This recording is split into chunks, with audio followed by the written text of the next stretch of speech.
Hello, you're watching the Great Canadian Bagel here, and today we have our first 2024 Nova Scotia general election video. I say first because I made one prior one, but this is actually during the writ. So at the time you're watching this, the election has been going on for an entire day. Yes, I'm recording it on Sunday the 27th, after the writ has dropped. Now, before I begin the video, I would like to just first mention that in the pinned comment there is going to be a poll for this election of mine. I did quite well, I think, in the BC election for that poll there. Or my poll I did for the BC election. So I'm going to try to do another one for this one. Hopefully I get a large enough sample size for it to work out. If you want to participate and you're from Nova Scotia, by all means just go into that pinned comment and grab it and fill out the poll, and feel free to share with your friends and family in real life too. Do not just keep it and hoard it to yourself. Spread it out into the wild. And finally, I'd like to shout out my channel members, and I really appreciate the support you guys give the channel. You really make all of this possible. And if you guys want to support the work I do here, by all means go into the link in the description below and press that join button. But with that, let us begin. So, at this stage, this election's looking like it should be an easy landslide. In the polling up until now, to the initiation of the election, Houston has been consistently polling in the high 40s, low 50s. I have them right in here, my model at 51.52.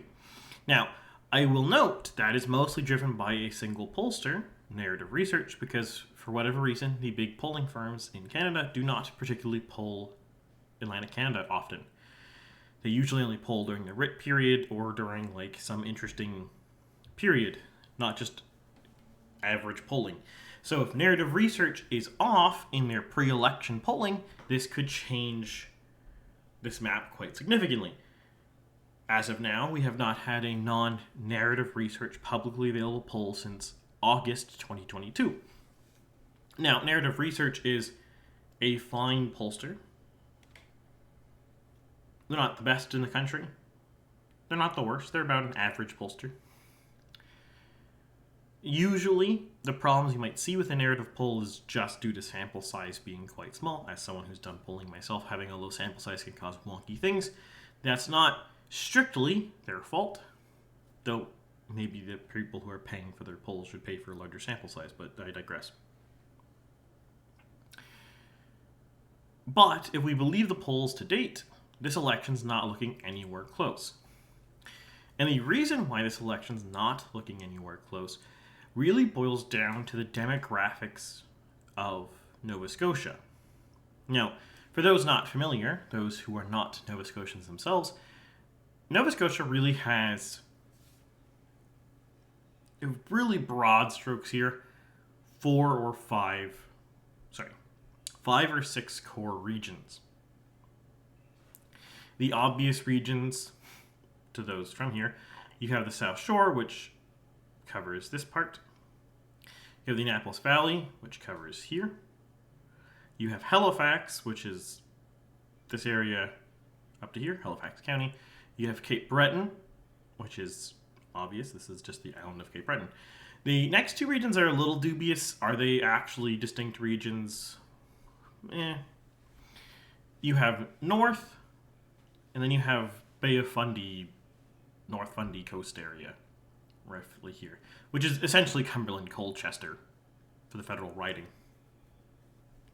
This one's particularly a dubious divide. I see some pollsters group this together, others don't, but these are like, you could group these two together, and I think that's perfectly fine in your head. But these are, generally speaking, the broad, overarching regions of the province. And you'll notice, if you look at this map very quickly and you can tell the size of the ridings, that there's a lot of riding density in Halifax proper, and some in the Cape Breton Regional Municipality, some density. The rest of the province is pretty rural.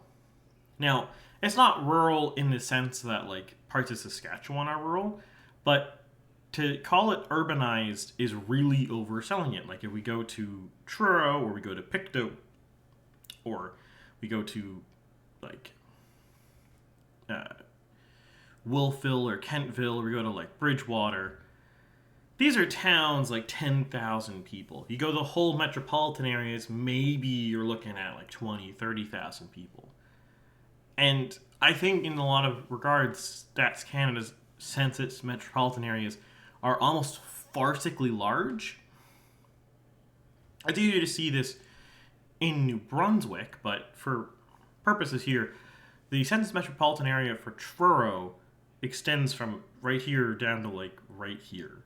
It like basically the entirety of Colchester County is in the Truro census metropolitan area. Now, the Stats Can definition is that all these communities commute in to Truro for like shopping, business, and all that stuff, which is technically correct. But if you use that as the idea that this is an urban area of 50,000 people, that's grossly misunderstanding the situation. Truro is a town of about 10,000 people. If you start grouping in things like Bible Hill into it, it's a bit over 10,000 people you start grouping in places like Bible Hill into it. So, to not over-belabor the point here, the province is quite rural. But it's small town rural versus such as parts of like rural Alberta or rural Saskatchewan, which are like farming village rural, where you'll see counties or subdivisions that are like 500 people. Most of these counties are one large town. Maybe it might be 2 or 3 large towns in the case of, say, Kings County. But you look at Hants County, there's like 2 towns. There's Windsor, and then there's Enfield. And yes, there's some parts in between. You have your Rawdons, and you have your Knowles, and all those other towns that are nice, wonderful little towns if you drive through them. But, again, those are quite small communities. So why does this matter? Why am I belaboring this point so much? Well, this is really easily seen with the NDP in Nova Scotia. And this is not a historical thing with the NDP. If you look at 2013 with 2009 with Darrell Dexter, or even governments before him, the NDP was more broad. But now, the NDP is really, really focused on not just urban issues, but very urban issues. We're talking like rent control, public transit access, things like this. And I'm not saying that these are not things that parties should be concerned about, or that the government shouldn't be trying to do something about. Rent going up to renters at way faster than the rate of inflation is not a good thing. 10% year-over-year increases in rents are bad. But when you have an entire province where 60% of the people are in rural areas that have no public transit, or very minimal public transit at best, or you look at the province overall and most people own their own homes, especially in the rural parts of the province, those concerns fall really flat. There's not really much make way. There's not a lot of discussion on them. And then you start putting in things where the NDP can really get hard into social progressive issues. And that alienates a lot of these rural voters who are much more, not necessarily socially conservative, it's not the right word, but very socially status quo is what I'll say.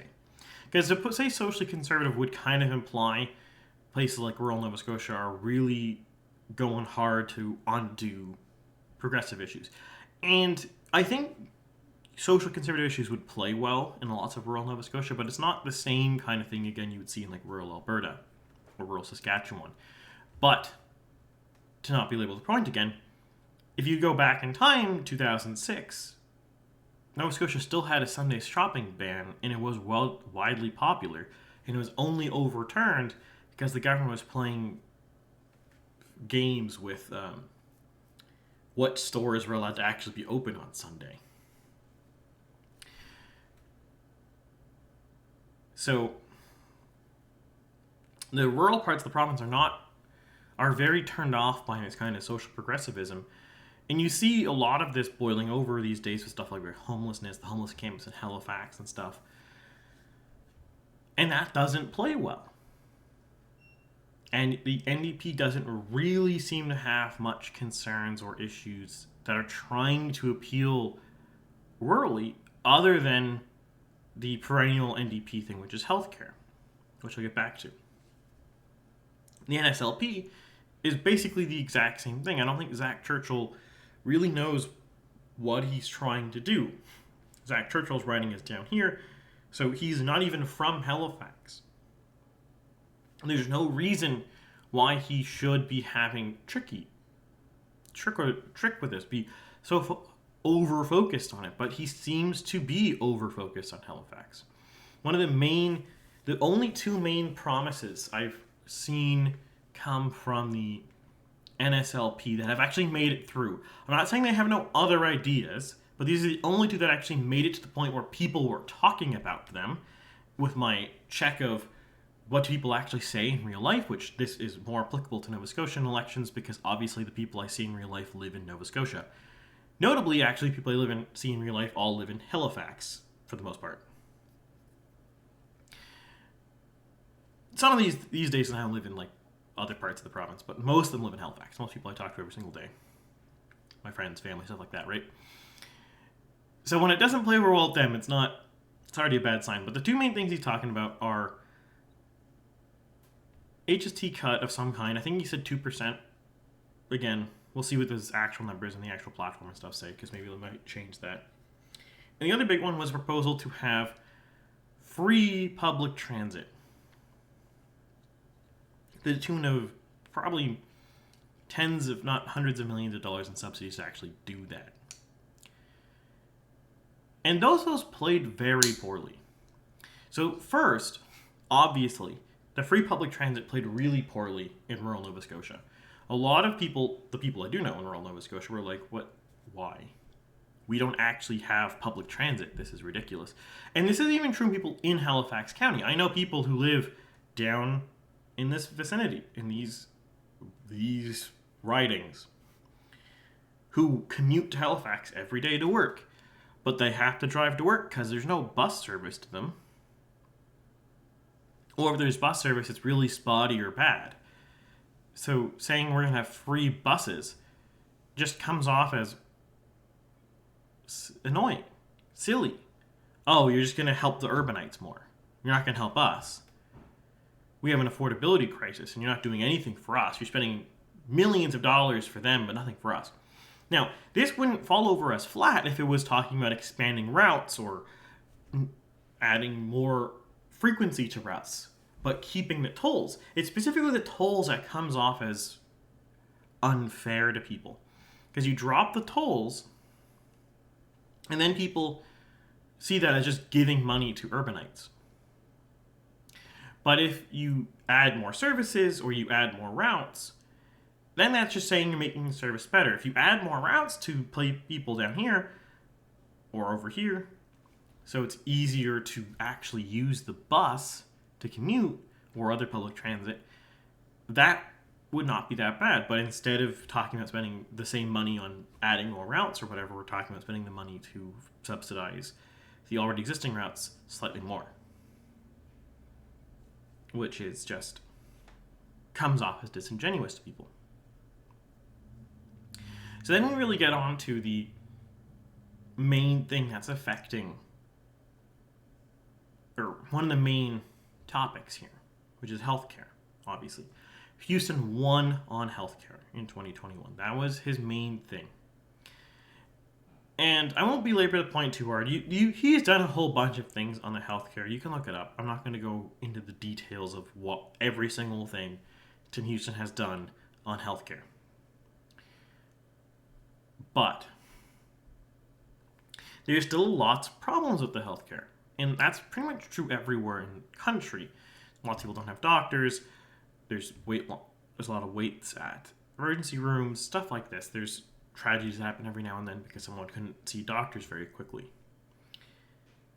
And that's really the main line of attack that people could have against Houston.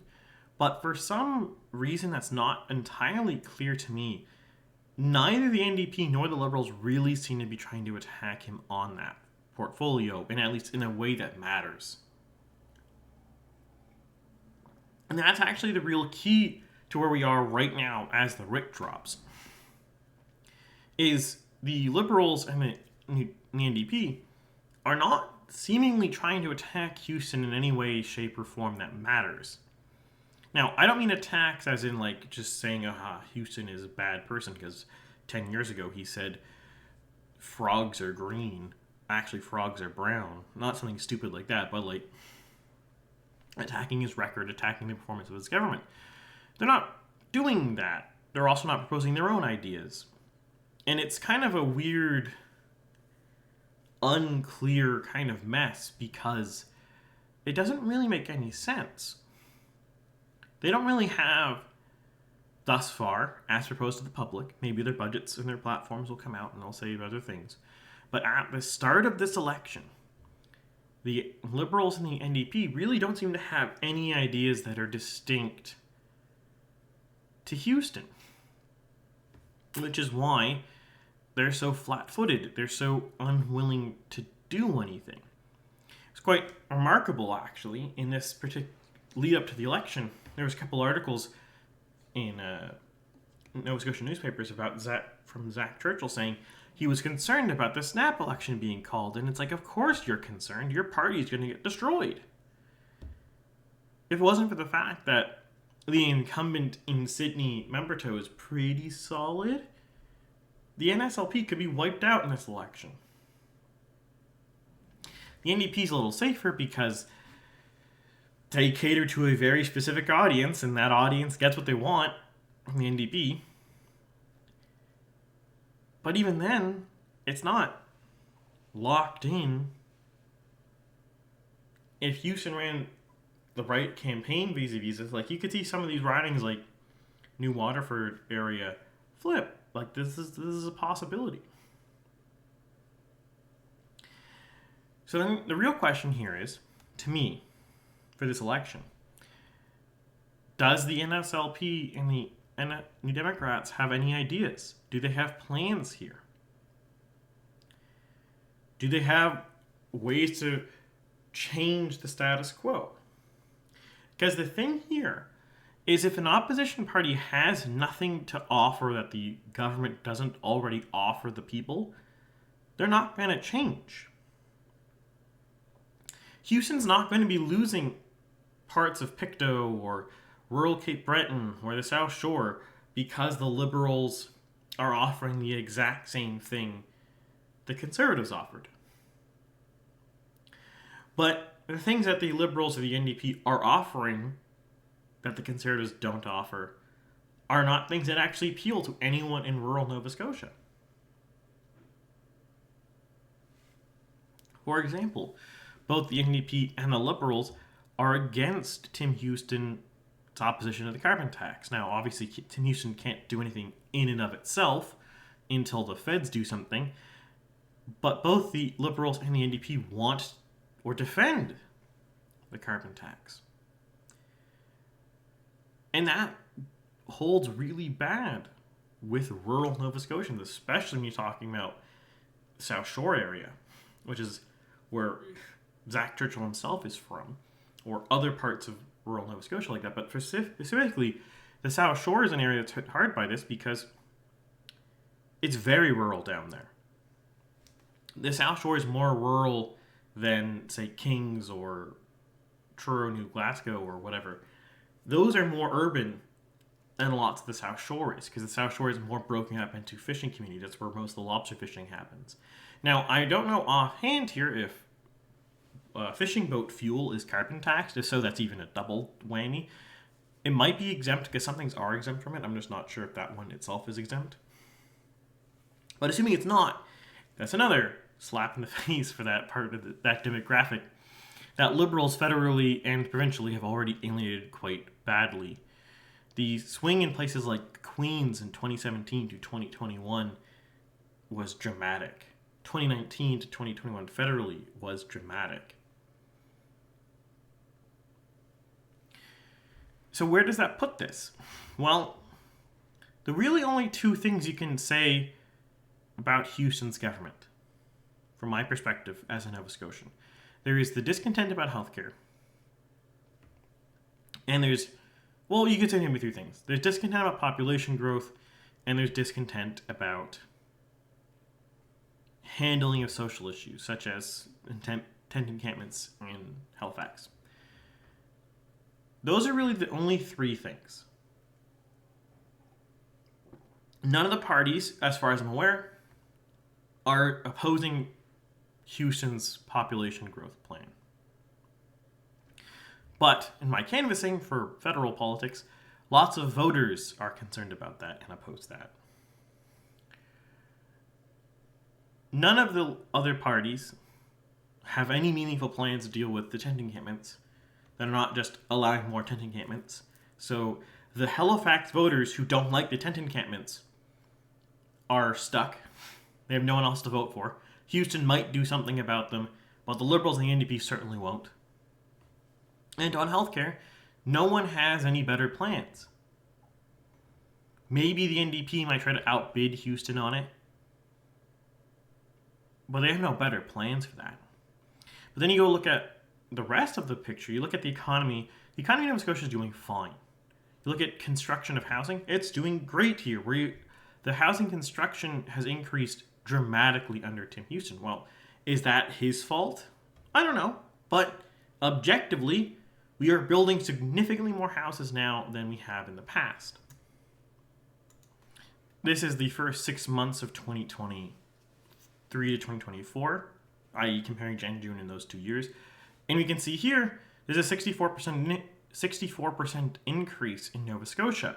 And then when you factor in for population density and such like that, it's actually even more impressive because Nova Scotia is quite densely populated compared to the rest of the country. Now, it's more diffuse than, say, Ontario or Alberta, but once you factor in actual usable land that you can build on and actual population, it is actually quite dense in Nova Scotia. There's lots of land that's completely unusable. There's a reason why, for example, Guysborough County is very small, because a lot of the land in Guysborough County is just not very usable. A lot of it's very swampy. Lots of land in like Cumberland area is just mountains. Now, they're not big mountains, but they're mountainous. There's lots of that. Like lots of Hants is like that too. Very, very hilly, not very usable. And then you look at other things like the budget, you look at the overall economy. Like it's not, those are doing fine in Nova Scotia.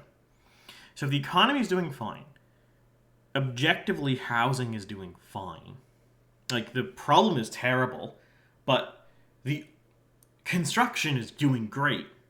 Now the problem is doing terrible because population growth is too high, but again, none of the other parties oppose the population growth. So they all agree on population growth through immigration. The only thing they can talk about is housing construction, and objectively Houston is increasing housing construction significantly across the province. And obviously budgets are relatively fiscally responsible right now, and Houston is running into this election promising a HST cut of 1%. Now, it's a little less than what the Liberals bid, but that kind of plays more into Houston's more fiscally responsible image he's trying to sell. That this is, by underbidding the Liberal number, it's kind of playing into the more fiscally conservative side, which I've touched on many times before. A successful conservative in Canada has to be fiscally and socially conservative, but moderately so.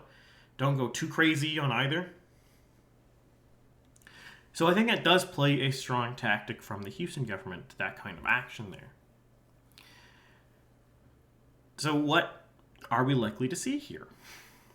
Well, unless the Liberals or the NDP come up with a big idea that has broad appeal, there's really nowhere they can go. And there's a big uphill battles for this. For example, if you talk about northern Nova Scotia here, the Liberals have pretty big brand poison because, especially in Pictou, New Glasgow area, now that's PC stronghold right now because Houston's from that area, but the Liberals closed down a pulp mill there for very dubious reasons because it wasn't meeting their guidelines, even though it actually had many months left to actually hit the target. But they preemptively closed it. And that caused a big economic problem there. A lot of people were employed there. A lot of good jobs were employed there. A lot of sawmills sold their sawdust to this pulp mill. So it wasn't not great. Very isolating thing over here. And then the South Shore, you have all the issues with the fisheries that the Liberals federally have that has kind of backlash onto the provincial party for very similar reasons. And then the NDP, well, the NDP is just so focused on,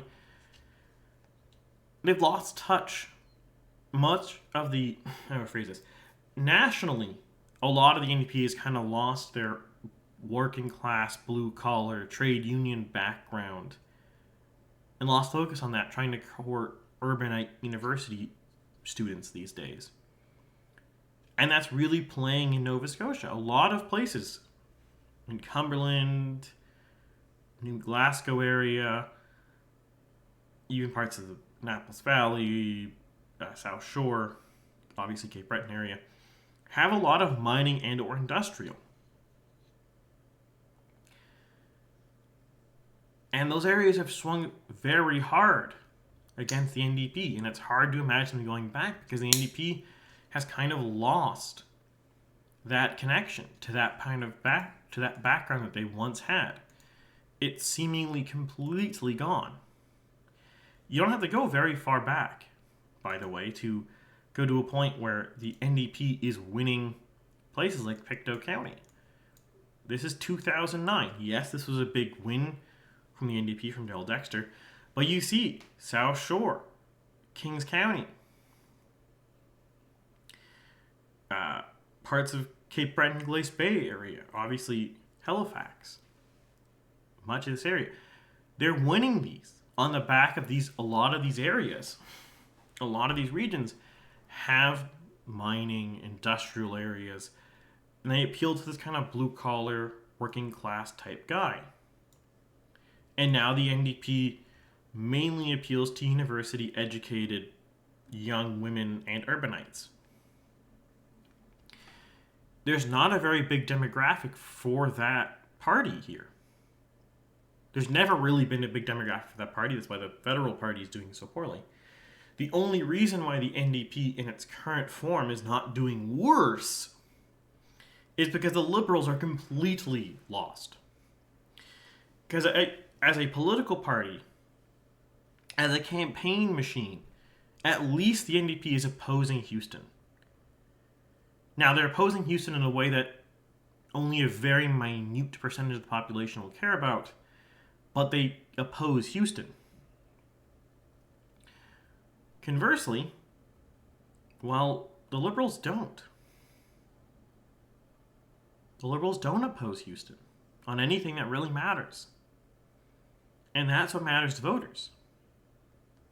Now, does that mean Houston is going to walk away with this, get a landslide victory here? Not necessarily. I don't think you should ever look at a video of mine or a projection from anyone else this early into an election and say, this is what's going to happen. Things could be wrong. But, and this is a big but, it seems very unlikely that things will change. What this will be is a perfect test to see if right now we're seeing an anti-incumbency wave or if we're seeing an anti-pre-COVID incumbency wave.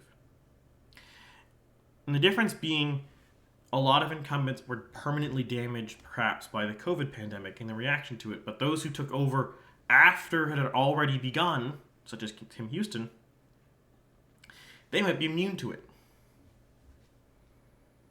That might not be a factor to voters. And we will see. This is the test for it. This is the first time in Canada that we're having an election where the premier is objectively, not just the premier and the incumbent party have objectively changed since COVID. Now, in Alberta and in BC, we had the premier change, and I think perhaps that might be why the UCP won in Alberta and the NDP won in BC. But obviously, we cannot test the counterfactual. So with that, I will leave this here because I don't want to. There's not too much to say at this stage, this early in the election, with such an oppressive lead from the PCs and such a divided opposition. Oh, I will actually have one final note. There is really no path to a Liberal NDP merger. They might have a coalition if they ever somehow got enough seats to do a coalition, but there's not really any possibility of a merger here. They're very different parties that appeal to very different people. So any merger is going to just lose more voters. Maybe you could see 30% stick to like an NDP if they merged, or similar to, or sorry, 30% stick to each other if they merged. But the rest some would defect PC and some would just leave the electorate. So it would not be like a 45% to a 51% kind of thing. It'd probably be like 40% to like 55% kind of stuff. With that though, I bid you guys adieu, and I'll see you next week with something new.